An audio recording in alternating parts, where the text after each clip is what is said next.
341లో best రకాలు చాలామంది రైతులు 341 రకాల గురించి కూడా చాలామంది రైతులు అయితే అడుగుతున్నారు కాబట్టి ఈ వీడియోలో బెస్ట్ మంచి దిగుబడినిచ్చే 341 రకాల్లో టాప్ విత్తనాల గురించి టాప్ సీడ్స్ గురించి చిల్లీ సీడ్స్ గురించి ఈ వీడియోలో మీకు పూర్తి ఇన్ఫర్మేషన్ తెలియజేయడం అయితే జరుగుతూ ఉంటుంది। ఈ 341 వెరైటీ కూడా మనకు మార్కెట్లో మంచి డిమాండబుల్గా వెళ్తూ ఉంటుంది ఖచ్చితంగా। చాలామంది రైతులు మనకు భద్రాచలం ఏరియా సైడ్ మనకు గుంటూరు ఈ సైడ్ కూడా చాలామంది రైతులు 341 రకాలను ఎక్కువ శాతం అయితే సాగు అయితే చేస్తూ ఉంటారు। మార్కెట్ విషయంలో అదేవిధంగా అధిక దిగుబడినిచ్చే విషయంలో ఖచ్చితంగా మంచి డిమాండబుల్గా ఉన్న వెరైటీ ఈ 341 సెగ్మెంట్ ఒకటి కూడా మనం చెప్పుకోవచ్చు। దీంట్లో ఒక బెస్ట్ ఒక 2 రకాల సైడ్స్ మీకు తెలియజేయడం అయితే జరుగుతుంది। 2025లో మంచి దిగుబడినిచ్చి అదేవిధంగా ఈ 2026 సంవత్సరంలో దీన్ని 341 సెగ్మెంట్లో ఎదిగిన ఎంచుకుంటే కనుక మంచి దిగుబడి సాధించవచ్చు అనే ఉద్దేశంతో ఖచ్చితంగా మీకు దాని ఇన్ఫర్మేషన్ గ్యాదర్ చేసి ఈ వీడియోలో పూర్తి ఇన్ఫర్మేషన్ తెలియజేయడం జరుగుతుంది।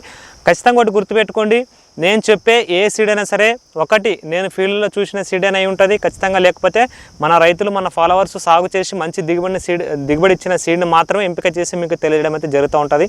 నేను ఒకటి ఏదైనా సీడ్ చెప్తున్నా అంటే కంపల్సరీగా అది నేను ఫీల్డ్ అయినా చూసి ఉండాలి, లేకపోతే మన ఫార్మర్స్ అయినా సాగు చేసి ఉండాలి, వాటి దగ్గర ఫీడ్బ్యాక్ తీసుకొని మాత్రమే మీకు తెలియడం జరుగుతూ ఉంటుంది। ఖచ్చితంగా ఏదో ఎక్కడో చూసి మాత్రం ఖచ్చితంగా నేను సీడ్ని ఇన్ఫర్మేషన్ తెలియజేసే ఉద్దేశం అయితే ఖచ్చితంగా ఉండదు। ఒకవేళ ఇంతకు మించి మంచి సీడ్ కనుక మీ ప్రాంతంలో మంచి దిగుబడి ఇచ్చిన సీడ్ ఏదైనా ఉంది బెస్ట్గా ఉందని చెప్పి అనుకుంటే ఖచ్చితంగా మీరు ఖరాఖండిగా దాన్ని కూడా సాగు చేసుకోవచ్చు, దాన్ని కూడా ఎంపిక చేసుకోవచ్చు, ఎలాంటి ఇబ్బంది లేదు। నా వరకు నా కర్తవ్యం మాత్రము మంచి సీడ్ని తెలియజేయాలనే ఉద్దేశం మాత్రమే, కాబట్టి నేను ఫీల్డ్లో చూసింది మన రైతులు సాగు చేసింది మాత్రమే మీకు తెలియడం అయితే జరుగుతుందన్నమాట ఇది। అదేవిధంగా ఖచ్చితంగా విత్తనం విషయంలో మాత్రం ఎక్కడో చూపిస్తున్నారని చెప్పి చూసి మాత్రం మీరు సీడ్స్ అయితే తీసుకోకండి। ఖచ్చితంగా దాని గురించి పూర్తి ఇన్ఫర్మేషన్ తెలుసుకున్న తర్వాత మాత్రమే కంపెనీ అయినా సరే సీడ్ అయినా సరే మొత్తం తెలుసుకున్న తర్వాత మాత్రమే సీడ్ని అయితే ఎంపిక చేసుకోండి। గుడ్డిగా నమ్మి ఏదో ఎక్కడో చూసింది మాత్రం బుక్ తీసుకొని మీరు దాన్ని సాగు చేస్తే మాత్రం ఖచ్చితంగా నష్టపోయే అవకాశాలు ఖచ్చితంగా ఉంటాయి। ఎందుకోసం అంటే మిరప అనేది చాలా సెన్సిటివ్, చాలా పెట్టుబడితో కూడుకున్నది కాబట్టి ఖచ్చితంగా ఆచితూచి మాత్రమే మిరప విత్తనాన్ని అయితే ఎంపిక అయితే చేసుకోండి। అదేవిధంగా ఈ సంవత్సరం లావులు మంచి దిగుబడి ఇచ్చాయి, అదేవిధంగా మంచి మార్కెట్లో మంచి డిమాండబుల్గా మంచి ప్రైస్ ఉన్నాయని చెప్పి చాలామంది రైతులు మనకు ఈ లావు సెగ్మెంట్స్ వైపు ఎక్కువ శాతం అయితే ఇంట్రెస్ట్ చూపుతూ ఉన్నారు। ఖచ్చితంగా ఎప్పుడైనా ఒకటి గుర్తుపెట్టుకోండి, ఒకే రకమైన విత్తనాన్ని ఎప్పుడైతే సాగు అయితే చేసుకోవద్దు। లావులు మంచి డిమాండబుల్గా ఉన్నాయని చెప్పేసి ఖచ్చితంగా వీటి మీదే ఆధారపడవద్దు, అదేవిధంగా తేజాలు ఎక్కువ డిమాండ్ అని చెప్పి వాటి మీద కూడా ఆధారపడవద్దు। మీ ప్రాంతంలో సెట్ అయ్యే విత్తనము దాంతోపాటు ఒకే ఎంత సెట్ అయినా కూడా ఒక సెగ్మెంట్ ఒకటి ఒక 2 ఎకరాలు, ఇంకో సెగ్మెంట్ ఒక 2 ఎకరాలు, ఆ విధంగా చేసుకుని 4 ఎకరాలు వేసే రైతు ఖచ్చితంగా ఇదైతే దృష్టిలో పెట్టుకోండి। ఒకే దానిపైన ఆధారపడితే నష్టపోయే అవకాశాలు ఖచ్చితంగా అయితే ఉంటాయన్నమాట। అదేవిధంగా ఈ విత్తనం మనకు 341 రకం కూడా ఒక మంచి దిగుబడి ఇచ్చే విత్తనంలో ఒకటి బెస్ట్గా చెప్పుకోవచ్చు। ఖచ్చితంగా చాలామంది మనకు ఈ గుంటూరు సరౌండింగ్ ఏరియాలో అదేవిధంగా మనకు భద్రాచలంలో ఎక్కువ శాతం ఆ సరౌండింగ్లో ఈ 341 రకాలు ఎక్కువ శాతం అయితే సాగు అయితే చేస్తూ ఉంటారు। ఈ 341 రకం ఖచ్చితంగా మనకు అటు లావులకి తేజాలకి మధ్యస్థంగా ఉంటుంది 341 రకము। ఇది కూడా మార్కెట్లో మంచి డిమాండబుల్గా ఉండే వెరైటీలో ఒక బెస్ట్ వెరైటీ కూడా చెప్పుకోవచ్చు అనమాట। ఇంకోటి చాలామంది రైతులు ఎక్కువ శాతం రైతులు ఏమడుతున్నారంటే అన్న విల్టుని తట్టుకొని విత్తనాన్ని చెప్పండి అని చెప్పి అంటూ ఉన్నారు। ఖచ్చితంగా ఒకటి గుర్తుపెట్టుకోండి, విల్టుని తట్టుకొని విత్తనం అయితే ఏదైతే ఉండదండి। ఖచ్చితంగా అలా చెప్తున్నారంటే మాత్రం అది ఖచ్చితంగా అబద్ధమే।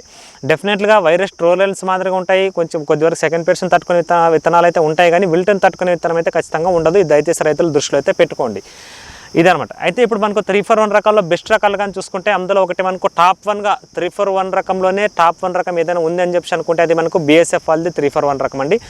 చాలా బెస్ట్ విత్తనము 341 సెగ్మెంట్లోన ఇప్పటిదాకా దీనిని మించిన విత్తనం అయితే ఏది రాలేదని చెప్పి నా ఉద్దేశం। నేను చూసిన దాంట్లో మన రైతులు సాగు చేసిన దాంట్లోన మార్కెట్ విషయంలో అయినా సరే దిగుబడి విషయంలో అయినా సరే ఖచ్చితంగా మనకు రైతులు నష్టపరిచిన విత్తనం 341 రకం అయితే బెస్ట్గా చెప్పుకోవచ్చు।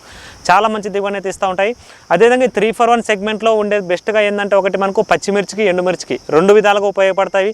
ఒకవేళ కాపు కనుక మనకు తొందరగా పట్టింది అనుకోండి, ఒక కోత మనకు పచ్చిమిర్చి అమ్ముకొనైనా తర్వాత మళ్ళీ చెట్టు పెంచుకొని ఎండుమిర్చిని కంటిన్యూషన్గా చేసుకోతే ఎండుమిర్చిగా మనం పట్టణ అయితే సాగు అయితే చేసుకోవచ్చు అనమాట। కాబట్టి 2 విధాలుగా ఉపయోగపడే విత్తనాల్లో ఈ 341 రకం కూడా ఒకటి బెస్ట్గా మనం చెప్పుకోవచ్చు, 341 సెగ్మెంట్ ఒకటి। కాబట్టి ఈ BSF కంపెనీ 341 రకం అయితే ఖచ్చితంగా రైతుకి మంచి దిగుబడి ఇచ్చే విత్తనంలో ఒక బెస్ట్ విత్తనంగా మనం చెప్పుకోవచ్చు। చాలా మంచి దిగుబడి అయితే ఇస్తూ ఉంది। ఇవి వచ్చేసి మేజర్గా ఏంటంటే కొంచెం సెన్సిటివ్ ఎక్కువ, అన్ని రకాల తెగుళ్ళకి తొందరగా లొంగిపోతాయి అన్నమాట। కాబట్టి ఖచ్చితంగా ఏ విధంగా అశ్రద్ధ చేయకున్నట్టుగా ఖచ్చితంగా రైతు ముందు జాగ్రత్తతోటి సాగుబడి చేసుకుంటే కనుక మంచి దిగుబడి తీసుకోవడానికి అవకాశం ఉంటుంది। మంచిగా మనకు మార్కెట్లో కూడా మంచి డిమాండబుల్గా ఉండే వెరైటీలు ఇది కూడా మనం చెప్పుకోవచ్చు అన్నమాట। చాలా ఘాటుతత్వంగా ఉంటుంది ఇది మనకు। అదేవిధంగా మనకు ఇది ఎక్కువ శాతం ఫుడ్స్లో కానీ మనకు పచ్చళ్ళలో కానీ అలాంటి వాటిలో ఎక్కువ శాతం వీటిని వాడుతూ ఉంటారు। చాలా ఘాటుతత్వంగా ఉంటుంది, కలర్ విషయంలో కూడా చాలా బాగుంటుంది, కాబట్టి వీటికి ఇంత మంచి డిమాండ్ అయితే ఉండడం అయితే జరుగుతుంది అనమాట। ఈ 341 రకం మనకు మేజర్గా చెట్టు వచ్చేసి తొందరగా కాపుకి వచ్చే రకం కాబట్టి తొందరగా వీటిని పెంచుకొని కాపించుకోవాలి, లేకపోతే తొందరగా కాపు వస్తుంది. కాపు వచ్చిందంటే తర్వాత చెట్టు ఎదగడానికి అవకాశం అయితే ఉండదు. కాబట్టి కాపు వచ్చిందనుకోండి ఫస్ట్ ఒకసారి 341 రకంలో మనం ఒకసారి పచ్చిమిర్చి కోసుకున్న ఇబ్బంది లేదు, మంచి దిగుబడి తీసుకోవడానికి అవకాశం అయితే ఉంటుందన్నమాట. అక్కడ ఉండే అవైలబిలిటీ బట్టి ఖచ్చితంగా కాపు కాసింది మళ్ళీ చెట్టు ఎదుగుతా ఉందని చెప్పి అనుకుంటే కనుక ఖచ్చితంగా ఎలాంటి కటింగ్ చేయాల్సిన అవసరం అయితే లేదు. ఇది 341 రకం మేజర్గా మనకు తేజాలకి లావులకి మధ్యస్థ రకంగా ఉంటాయి. వైరస్ని అయితే అంత విధంగా అయితే తట్టుకోవండి. ఖచ్చితంగా అన్ని రకాల తెగుళ్ళకి చాలా వరకు లొంగిపోయేవి, చాలా సెన్సిటివ్. చాలా ప్రాంతాల్లో ఎక్కువ శాతం ఇది మనకు గుంటూరు భద్రాచలం ఏరియాలో ఎక్కువ శాతం అయితే సాగు చేస్తూ ఉంటారు. వాళ్ళ సైడ్ ఇవే బాగా వాళ్ళ ఏరియాకి బాగా సెట్ అయినాయి. మార్కెట్ పరంగా అయినా సరే, దిగుబడి పరంగా అయినా సరే, వాతావరణం కూడా బాగా అనుకూలంగా ఉంటాయని చెప్పి వీటిని అయితే ఎక్కువ శాతం అయితే సాగు అయితే చేస్తూ ఉంటారు. కాబట్టి ఈ 341 సెగ్మెంట్లో ఒక బెస్ట్ విత్తనం ఏదైనా ఉందంటే మనకు BSF వాళ్ళు 341 టాప్ విత్తనంగా మనం చెప్పుకోవచ్చు అనమాట. అటు పచ్చిమిర్చికి ఎండుమిర్చికి రెండు విధాలుగా ఉపయోగపడతాయి. మార్కెట్లో కూడా మంచి డిమాండబుల్గా ఉంటుంది కాబట్టి వీటిని సాగు చేస్తే కూడా మంచి దిగుబడి తీసుకోవడానికి అవకాశం అయితే ఉంటుంది. ఖచ్చితంగా దిగుబడి అనేది మనం చేసే మేనేజ్మెంట్ని బట్టి ఉంటుంది. కాబట్టి రైతులు ఎంత దిగుబడి వస్తుందని చెప్పి కూడా చాలామంది అయితే అడుగుతూ ఉంటారు. ఖచ్చితంగా మంచి వాతావరణం అనుకూలించి మంచి మనం మేనేజ్మెంట్ కనుక చేసుకుంటే వీటిని కూడా 30 క్వింటాల నుంచి పైన దాకా కూడా ఇంకా వీటిని దిగుబడి అయితే తీసుకోవచ్చు అనమాట. ఇది మనకు 341 సెగ్మెంట్లో బెస్ట్ ఒక టాప్ విత్తనం 341 రకం. అదేవిధంగా ఇంకో రకమైన విత్తనం రెండోది చూసుకుంటే మనకు సెమినిస్ వాళ్ళది 9093 రకం. 9093 అనే రకం కూడా నేను ఒక షార్ట్ వీడియో కూడా పెట్టాను. మనకు కోయలకుంట్ల సైడ్ ఒక రైతు కూడా సాగు చేశాడు, చాలా మంచి దిగుబడి తీస్తూ ఉన్నాడు. ఆయన కూడా ఒక 3 సంవత్సరాల నుంచి మంచి దిగుబడి అయితే తీస్తూ ఉన్నాను. కాబట్టి ఇది కూడా ఒక బెస్ట్ విత్తనం మనకు 341 సెగ్మెంట్లో అని చెప్పి ఆ రైతు మనకు తెలియడం అయితే జరిగిందనమాట. గత సంవత్సరం కూడా కొంతమంది రైతులు చెప్పారు, ఈ సంవత్సరం కూడా చాలామంది రైతులు మనకు దీని గురించి చెప్పడం అయితే జరిగింది.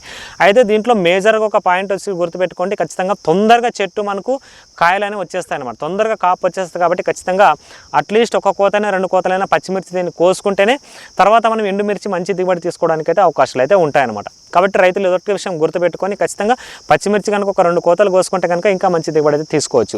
341 సెగ్మెంట్లో ఒక బెస్ట్ దిగుబడి వచ్చే విత్తనం ఏదైనా ఉంటే సెకండ్గా మనకు సెమినిస్ వాళ్ళది 9093 అయితే ఖచ్చితంగా కరాఖండిగా చెప్పుకోవచ్చు. మంచి దిగుబడి ఇచ్చే విత్తనం, ఇది కూడా చాలా బెస్ట్గా ఉంటుంది. ఇది మేజర్గా వైరస్ని చాలా వరకు తట్టుకుంటూ ఉంది. వైరస్ అనేది దీంట్లో చాలా తక్కువ వస్తుందని చెప్పి కూడా మనకు రైతులకు చెప్పడం జరిగింది. కాబట్టి 341 సెగ్మెంట్లో BSF వాళ్ళది 341 కంటే ఈ 9093 అనేది దానికంటే ఎక్కువ శాతం మనకు వైరస్ అనేది తట్టుకుంటూ ఉంది. కాకపోతే మనకు 341 మనకు BSF 341లో అంత తొందరగా పచ్చిమిర్చి కోసుకునే అవకాశం అయితే రాదు, చెట్టు మంచిగా ఎదుగుతూ ఉంటుంది. కాకపోతే దీంట్లో ఏంటంటే చెట్టు తొందరగా కాపు వస్తుంది కాబట్టి ఖచ్చితంగా పచ్చిమిర్చి అయితే డెఫినెట్గా కోసుకునే అవకాశాలు అయితే ఖచ్చితంగా ఉంటాయన్నమాట. కాబట్టి ఇది మనకు 9093 కూడా 341 సెగ్మెంట్లో ఒక బెస్ట్ విత్తనంగా చెప్పుకోవచ్చు. అయితే మనకు కొద్ది వరకు ఏదైనా ఒకటి గుర్తుపెట్టుకోండి, సెగ్మెంట్ అనేది ఒక కంపెనీ నుంచి ఇంకో కంపెనీకి మారినప్పుడు కాయ మనకు కలర్ అయినా సరే, సైజ్ అయినా సరే కొంచెం మనకు వేరియేషన్ అనేది ఉంటుందండి. ఖచ్చితంగా పర్ఫెక్ట్గా దాని మాదిరిగానే ఉండదన్నమాట. కాబట్టి 341 కంటే కొంచెం మార్కెట్లో మనకు ఒక 500 తక్కువ ప్రైజే వెళ్ళే అవకాశాలు అయితే ఉంటాయి ఈ 9093 అనే రకము. కాబట్టి ఇది కొంచెం వేరియేషన్ అయితే ఉంటుంది. దిగుబడి పరంగా మాత్రం ఇది కూడా చాలా దానికంటే కూడా ఇంకా మంచి దిగుబడి అయితే ఇస్తుంది ఖచ్చితంగా. కాబట్టి ఒకటి గుర్తుపెట్టుకోండి, దీన్ని వచ్చేసి ఫస్ట్ ఆఫ్ ఆల్ పచ్చిమిర్చి కోసుకోవాలి. కాబట్టి ఇది కూడా మంచి దిగుబడి ఇచ్చేతనంలో, వైరస్ తట్టుకొని మంచి దిగుబడి ఇచ్చేతనంలో 9093 కూడా 341 సెగ్మెంట్లో ఒక బెస్ట్ విత్తనం. కాబట్టి ఈ 341 సెగ్మెంట్లో BSF వాళ్ళు 341 ఒకటి టాప్ 1గా ఉండొచ్చు. టాప్ 2గా మనం ఖచ్చితంగా ఈ 9093 అనేది మనకు సెమినిస్ వాళ్ళది 9093 అనేది టాప్ 2 విత్తనంగా మనం చెప్పుకోవచ్చు అనమాట. ఈ 341 సెగ్మెంట్లోన మన రైతులు సాగు చేసింది ఒక 2 సంవత్సరాల నుంచి మనం చూస్తున్నది ఫీల్డ్లోన మంచి దిగుబడి ఇచ్చే విత్తనాల్లో నాకు నచ్చిన విత్తనాలు ఈ 2 విత్తనాలే బెస్ట్గా ఉన్నాయి. కాబట్టి వీటిని తెలియడం జరిగింది. ఒకవేళ మీ సరౌండింగ్ ఏరియాలో ఏదైనా బెస్ట్ విత్తనం మీకు ఉంటే కనుక, చూసుంటే కనుక సాగు అయితే చేసుకోండి, ఎలాంటి ఇబ్బంది లేదు. నాకు నచ్చిన విత్తనం మాత్రమే, నేను చూసింది బెస్ట్ అనిపించింది మాత్రం మీకు తెలియడం జరుగుతుంది. ఈ 2026 సంవత్సరంలో బెస్ట్గా ఈ 2 రకాల విత్తనాలు 341 సెగ్మెంట్లు ఎంచుకుంటే కనుక మంచి దిగుబడి తీసుకోవడానికి అయితే అవకాశాలు అయితే ఖచ్చితంగా అయితే ఉంటాయన్నమాట. ఇదండి వీడియో. మీకు ఎలాంటి డౌట్స్ ఉన్న కామెంట్ సెక్షన్లో తెలియండి, పూర్తిగా రిప్లై ఇస్తాను. Thanks for watching.